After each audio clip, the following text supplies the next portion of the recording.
आज दोस्तों आज आपका स्वागत है ट्रेडिंग की दुनिया में। एक ऐसा प्लेटफॉर्म है जहाँ पे आपको शेयर मार्केट रिलेटेड सारी जानकारी देखने के लिए मिलती है। आज हम बात करेंगे एमएफएल इंडिया।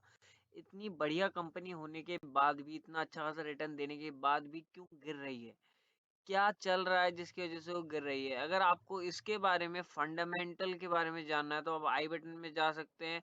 अगर आपको राकेश झुनझुनवाले के टॉप 10 शेयर, उनके पोर्टफोलियो के ओरिजिनल चाहिए तो उसके लिए भी आप आई बटन पे जा सकते हैं और इस वीडियो को अंत तक देखते रहें। इसकी वजह से आपको पता चल जाएगा आपको एमएफएल इंडिया के स्टॉक्स को शेयर करना, सेल करना है या बाय करना है। इसके लिए वीडियो को अंत तक देखते रहें, बीच में स्किप बिल्कुल भी ना करें। तो बात करते हैं एमएफएल इंडिया के बारे में। सबसे पहले मैं आपको एक चार्ट दिखा दूं जिसमें आप देख सकते हैं ये जो स्टॉक है ये अच्छा खासा ग्रोथ करने के बाद गिरता रहा, फिर 15 तारीख को एक उछाल दिखा और उसी दिन ये गिरा। ठीक, तो यहीं पर हम देखते हैं, एक बार उसके फाइनेंशियल को मैं हल्का सा डिस्कस कर देता हूँ, आपको एक ब्रीफ दे देता हूँ जहाँ पे आपको देखने के लिए मिलेगा कि एमएफएल इंडिया जो है वो एनएससी में अभी तक लिस्टेड नहीं है, डिफॉल्ट है, बीएसई में लिस्टेड है, लॉजिस्टिक की कंपनी है। बात करी जाए, इसने 2 रुपए 79 पैसे का इसने हाई लगाया था और अभी आपको देखने के लिए मिल रहा है लोअर सर्किट है 1 रुपी 63 पैसा। अगर बात की जाए मार्केट कैप की तो 58 करोड़ का मार्केट कैप है जो कि काफी कम है। इंटरप्राइज वैल्यू 65 करोड़ का है जो कि अभी भी अब मार्केट कैप से ज्यादा है, जिसकी वजह से आगे प्राइस जाने के चांसेस ज्यादा बनते हैं। इसके हिसाब से बात करी जाए पीई चार्ट की तो पीई चार्ट भी काफी ज्यादा स्टेबल है, ज्यादा नहीं है। पीवी चार्ट की बात करी जाए तो वो 0 दिखता है और बात की जाए फेस वैल्यू की तो फेस वैल्यू 1 रुपीज दिखता है। वहीं पर अगर बात की जाए बुक वैल्यू की तो 0.04 है जो कि थोड़ा कम है पर नेगेटिव है, इसलिए कोई दिक्कत मतलब नेगेटिव है, थोड़ी दिक्कत वाली बात है पर बहुत कम पे है और प्राइस भी काफी ज्यादा स्टेबल है इस हिसाब से। कैश कंपनी पे है 27 लाख का और डेप्ट कंपनी पे काफी ज्यादा है क्योंकि लॉजिस्टिक कंपनी है, वर्किंग कैपिटल इसमें ज्यादा चाहिए होता है। प्रमोटर होल्डिंग ना के बराबर है, 0.42% की प्रमोटर होल्डिंग है जो कि बहुत कम होती है। बात करी जाए अर्निंग पर शेयर की तो अर्निंग पर शेयर देख सकते हो बहुत ज्यादा कम है, पर प्राइस भी इसका कम है, इसीलिए हम इसको एक्सेप्ट कर सकते हैं। बात की जाए सेल्स ग्रोथ की तो सेल्स ग्रोथ काफी ज्यादा बढ़ा है, उसके हिसाब से प्रॉफिट ग्रोथ में कोई हमको उछाल देखने के लिए नहीं मिला क्योंकि वो अभी भी नेगेटिव आपको देखने के लिए मिल रहा है।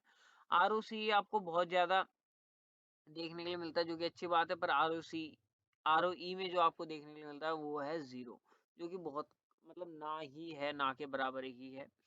वैल्यूएशन आप फेयर मान सकते हैं क्योंकि बुक वैल्यू बहुत कम नेगेटिव है, ऊपर से इसका जो प्राइस है वो बहुत कम है, इस हिसाब से इस प्राइस को और भी आप ये जा सकता है। बात की जाए फाइनेंशियली की तो कंपनी का एवरेज फाइनेंशियल है, काफी अच्छा फाइनेंशियल भी नहीं मान सकते। वहीं पे एक बार हम एक झलक देख लें रेशियोज की तो आप रेशियोज में एक झलक देख सकते हैं कि ये जो प्राइस है वो मतलब जो इनका सेल्स ग्रोथ है वो कम होते होते अब 1 करोड़ के बाद फिर 16 करोड़ का उछाल एक बारी में देखने के लिए मिला था और उसके बाद प्रॉफिट 32 करोड़ से डायरेक्ट 3 करोड़ पे आ चुका है जो कि बहुत कम हो जाता है। आरओसी में भी यही चीज आपको देखने के लिए मिलती है। इंटरेस्ट कवर रेशियो बहुत ज्यादा है। अगर बात की जाए डेप्ट अपॉन इक्विटी तो -5.85 है जो कि बहुत बहुत ज्यादा होता है और इतना नहीं होना चाहिए कंपनी पे। बात की जाए होल्डिंग्स की तो सबसे ज्यादा होल्डिंग पब्लिक के पास है और प्रमोटर के पास नहीं है। अब इस बात को बिल्कुल ध्यान में रखना, अब मैं बताऊंगा आपको कुछ चीजें और आप यहाँ पे देखिए स्ट्रेंथ के बारे में। और दिसंबर क्वार्टर का अब तक रिजल्ट नहीं आया है। अगर बात की जाए सितंबर क्वार्टर में तो रेगुलरली इसको 2 क्वार्टर से 5-5 लाख का लॉस देखने के लिए मिला है। तो हम डायरेक्टली इतना टाइम वेस्ट ना करते हुए हम एमएफएल के बारे में चलते हैं कि उसमें क्या चल रहा है। तो आपको यहाँ देखने के लिए मिलता है कि इसमें ब्लैक मार्केटिंग चल रही है, इसमें बल्क डील्स चल रही है। जो बल्क डील्स चल रही है उसके बारे में पता करिए, करते हैं। देखिए आप 15 फैब की बात कर रहा था, 15 फैब को ये खरीदी गई थी, ठीक है, एक फर्म से, फर्म के द्वारा खरीदी गई। क्यों खरीदी गई इसके बारे में मैं बताऊंगा। सबसे पहले आप देखिए 1.56 रुपीज में खरीदी गई। वहीं पे अगर हम देखें तो यहाँ पे आपको खरीदता हुआ दिख रहा होगा, यहाँ पे जो ये प्राइस गिरा था उसके बाद अचानक से अप गया, इसकी वजह से गया था। उसके बाद इन्होंने अगले दिन धीरे धीरे, बल्क डील में नहीं सेल करा इन्होंने, थोड़ा थोड़ा करके सेल करा। तो ये एक बड़ी चीज आपको देखने के लिए मिलती है। उसके बाद प्राइस हाइप इस वजह से भी हुआ था। उसके बाद क्या हुआ कि आपको ये देखने के लिए मिलता है कि ये सारी चीजें बल्क डील की वजह से हाइप और डाउन हो रही हैं। देखें बल्क डील आया तो ये हाइप हुई, अदरवाइज रिटेल इन्वेस्टर इसे हाइप में नहीं ला सकते। कारण ये कि 99% की होल्डिंग सिर्फ रिटेल इन्वेस्टर के पास है, ना डीआरआई के पास है, ना एफएफआई के पास है, ना ही कोई फॉरेन मतलब ना ही कोई अदर इंस्टीट्यूशनल के पास है जो कि इसको हाइप कर सके। पर इधर बल्क डील्स काफी ज्यादा चल रही हैं, आप यही देख सकते हैं 15, 8 फरवरी, 7 फरवरी, 14 फरवरी, बात की जाए 3 फरवरी, अगर बात की जाए 25 जनवरी, ये सारे दिन आपको देखने के लिए मिल रहे हैं बल्क डील्स। अगर मैं इस बल्क डील का रेट निकालूं ना तो भी आपको देखने के लिए मिलेगा कि 40 करीब करीब ये 50 से 60 लाख का बनता है, जो कि एक बहुत बड़ा हाइप है। और ये चीजें क्या करी जा रही है कि धीरे धीरे आपको सेल आउट करी जा रही है, जिसकी वजह से क्या होगा कि आप लोगों का जो बर्डन है धीरे धीरे, ये जो आपको देखने के लिए मिल रहा है, मैं आपको दिखाता हूँ, ये जो परसेंटेज है ना, ये 99.58, ये धीरे धीरे 100 कर दिया जाएगा। आपको लग रहा होगा यार उन्होंने खरीदा है तो हमारा 100 कैसे होगा। वो 10 खरीदते हैं और 50 बेचते हैं, इस हिसाब से कंपनीज चलती हैं, इन्वेस्टमेंट फर्म्स चलती हैं।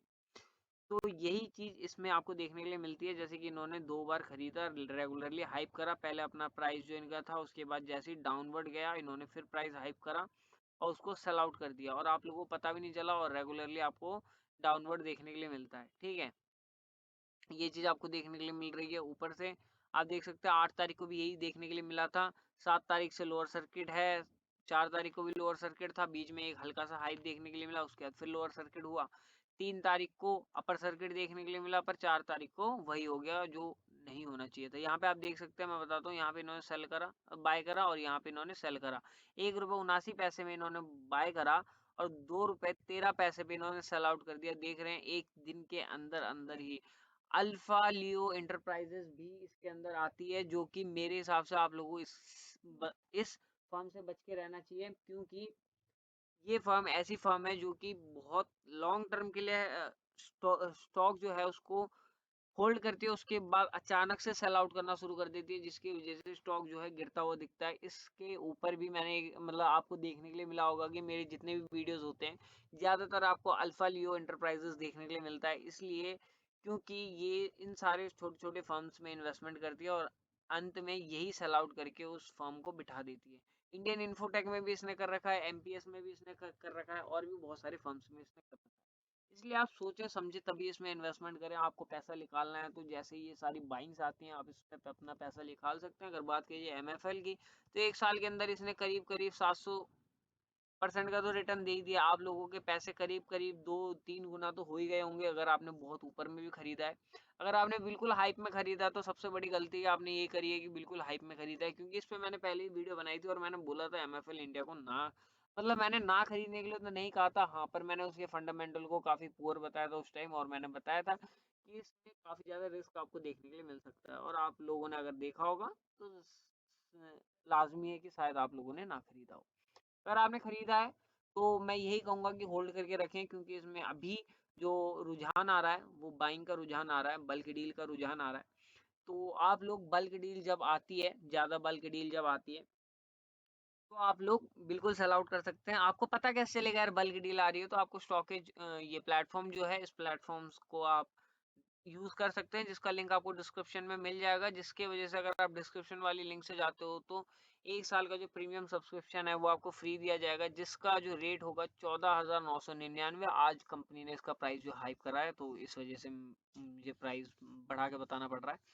तो 14,999 वाली प्लान आपको फ्री ऑफ कॉस्ट मिल जाती है, आप जरूर चेकआउट करिए और स्टॉकेज में जाइए, जिसमें आपको पता चल जाएगा किस कंपनी में कितना बल्क डील चल रहा है, क्या इनसाइडर ट्रेडिंग चल रही है, क्या ब्लॉक ट्रेडिंग चल रही है, आपको सारी चीजें पता चल जाएगी। वीडियो अच्छी लगी तो लाइक करें, शेयर करें, सब्सक्राइब करें, और एंड ऑफ द वीडियो मैं ये बताना चाहता हूँ, अगर एमएफएल में आप हैं तो अगर आपने बहुत ऊपर बाय कर रखा है तो आप लॉस में बिल्कुल भी सेल आउट ना करें, क्योंकि हाइप का टाइम आ रहा है। अगर हाइप का टाइम आता है तो आप लोग बिल्कुल सेल आउट कर सकते हैं। अगर हाइप का टाइम नहीं आता तो आप इसको 10 साल तक अगर होल्ड करें कोई दिक्कत नहीं है, क्योंकि आप अगर बहुत हाई प्राइस में होल्ड करते हैं और उसके बाद जैसे ही नीचे आता है आपको थोड़ा और इन्वेस्टमेंट करना पड़ता है, तो आपका एवरेज मैच कर जाता है। उसके बाद क्या होता है कि आप अगर थोड़ा सा ऊपर जाते हो आप सेल आउट करके निकल सकते हैं। ये सबसे बेहतरीन तरीका होता है शेयर मार्केट में अपना पैसा निकालने का। अगर आप इस तरह से निकालते हैं आपको लॉस कभी भी नहीं होगा, ये बात बिल्कुल ध्यान में रखिए। और इंट्राडे और डिलीवरी के लिए, ट्रेडिंग के लिए सबसे बेस्ट प्लेटफॉर्म है अपस्टॉक, उसको भी आप हमारे डिस्क्रिप्शन वाली लिंक से डाउनलोड कर सकते हैं। वीडियो अच्छी लगी तो thank you for watching this video. मिलते हैं अगली वीडियो में।